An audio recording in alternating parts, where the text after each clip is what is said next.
Propósito número 2. Você foi formado para fazer parte da família de Deus. Eu sou a videira, vocês são os ramos. João 15, 5a, NVI.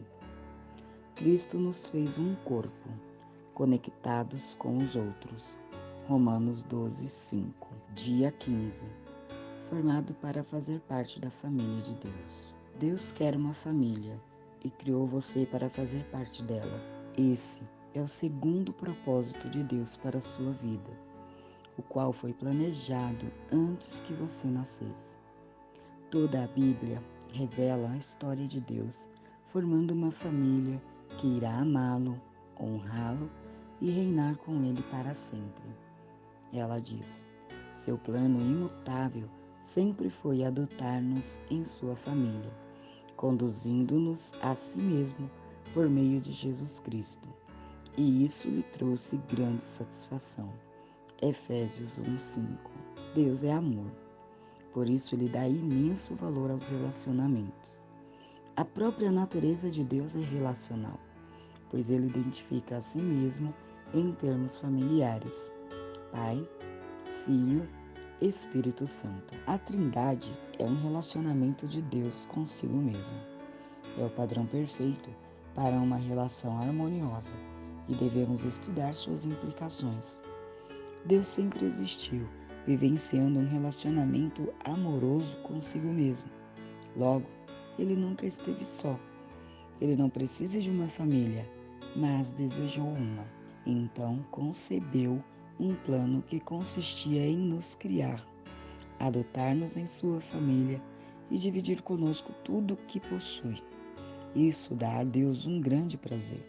A Bíblia diz: foi para Ele um dia feliz quando Ele nos deu a nossa vida nova, por meio da verdade da sua palavra, e nos tornarmos, por assim dizer, os primeiros filhos na sua nova família.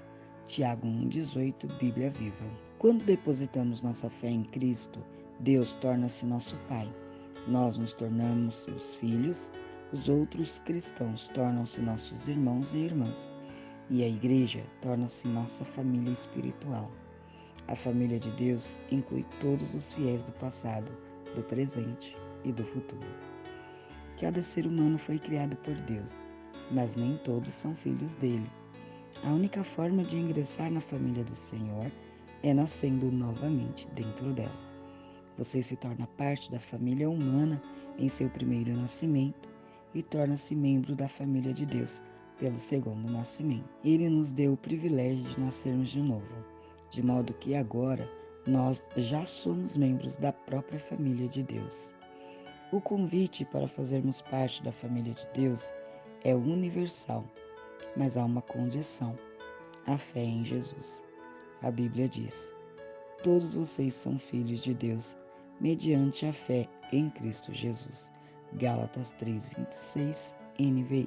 A família espiritual é mais importante que a biológica, porque durará para sempre. Nossa família terrena é uma dádiva maravilhosa de Deus, mas é temporária e frágil, sujeita ao rompimento pelo divórcio, pela distância, pela velhice e, inevitavelmente, pela morte. Já a família espiritual, nosso relacionamento com os outros fiéis, irá durar por toda a eternidade. É um laço permanente e uma união muito mais forte que o parentesco de sangue.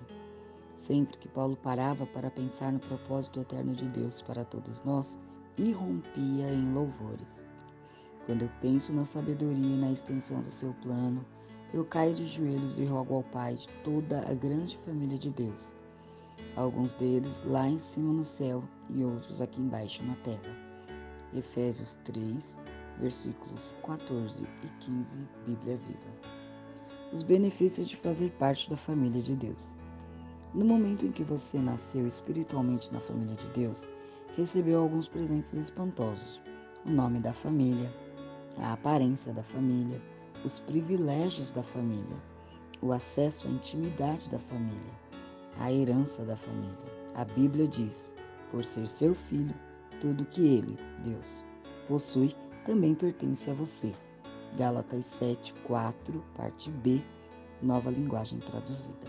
O Novo Testamento dá grande ênfase à nossa valiosa herança. O meu Deus suprirá todas as necessidades de vocês de acordo com as suas gloriosas riquezas em Cristo Jesus. Filipenses 4,19, NVI. Como filhos de Deus, temos parte na fortuna da família. Aqui recebemos bondade, paciência, glória, sabedoria, graça, misericórdia e poder. Mas na eternidade, iremos herdar ainda mais. Paulo disse: quero que vocês percebam quanto é rica e gloriosa a herança que Ele, Deus, tem dado ao seu povo.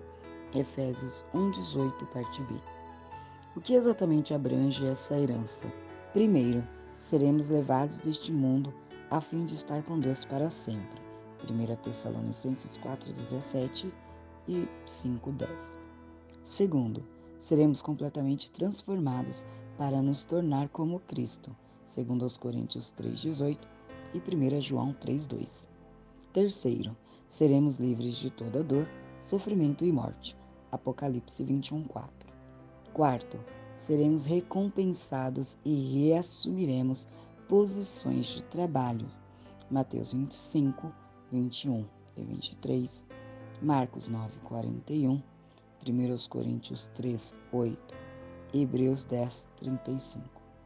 Quinto, participaremos da glória de Cristo, Romanos 8, 17, Colossenses 3, 4. Que herança! Você é muito mais rico do que imagina. A Bíblia diz: Deus reservou uma herança inestimável para seus filhos. Ela está guardada no céu para vocês, pura e incorruptível, isenta de oscilações e da decadência. Isso significa que sua herança eterna é inestimável, pura, perpétua e protegida. Ninguém pode tirá-la de você. Ela não pode ser destruída pela guerra, por uma economia deficiente, nem por algum desastre natural. É por essa herança eterna, não pela aposentadoria, que você deve ansiar e se esforçar. Paulo diz: tudo o que fizerem, façam de todo o coração, como para o Senhor e não para os homens, sabendo que receberão do Senhor a recompensa da herança. Colossenses 3, 23 e 24, parte A. Aposentar-se é uma meta sem grandes perspectivas. Você deveria estar vivendo à luz da eternidade. Batismo, identificando-se com a família de Deus. A família saudável tem orgulho de si mesma e seus membros não se envergonham de serem reconhecidos como parte dela.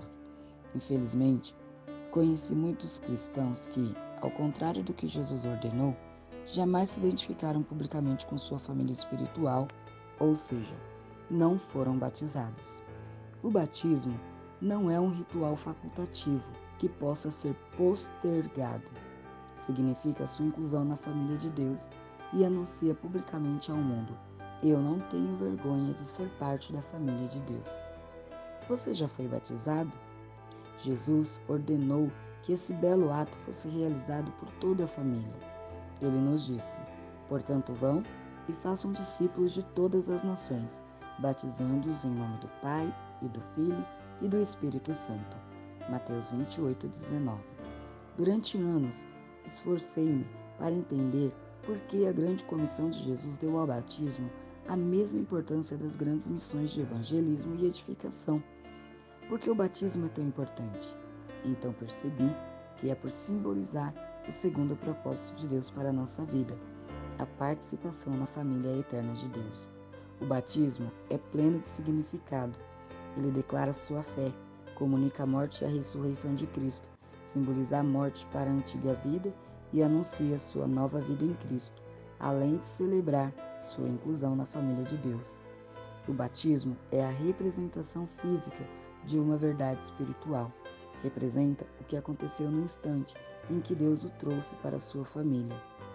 Alguns de nós são judeus, alguns são gentios, alguns são escravos e alguns são livres, mas todos fomos batizados no corpo de Cristo pelo Espírito e todos recebemos o mesmo Espírito. 1 Coríntios 12, 13, NLT. O batismo não o torna membro da família de Deus. Somente a fé em Cristo Jesus faz isso. O batismo demonstra que você já faz parte da família de Deus assim como a aliança de casamento é um lembrete visível de um compromisso íntimo firmado no coração. É um ato de iniciação, não algo que você deva protelar até estar espiritualmente maduro. A única condição bíblica é crer. No Novo Testamento, as pessoas eram batizadas assim que criam. No Pentecostes, 3.000 pessoas foram batizadas no mesmo dia em que aceitaram Cristo. Em outro momento, um líder etíope foi batizado no mesmo instante em que se converteu.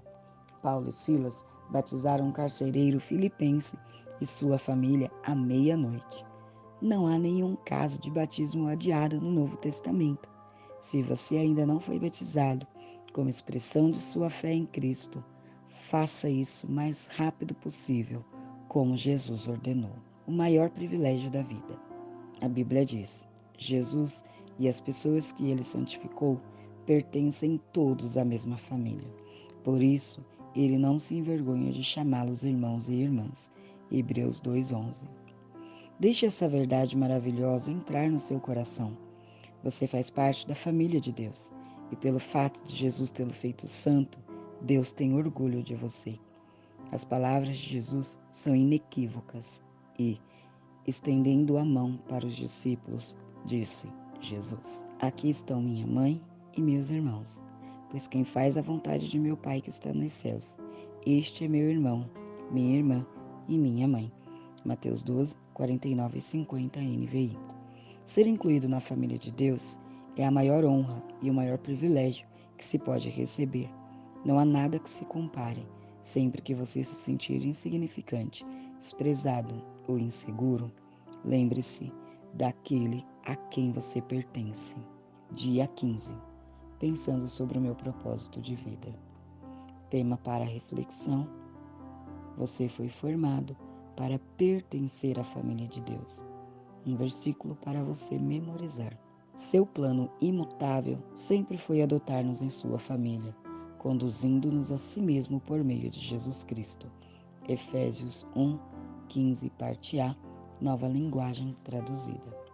Pergunta para meditar: como começar a tratar os outros cristãos como membros da sua própria família?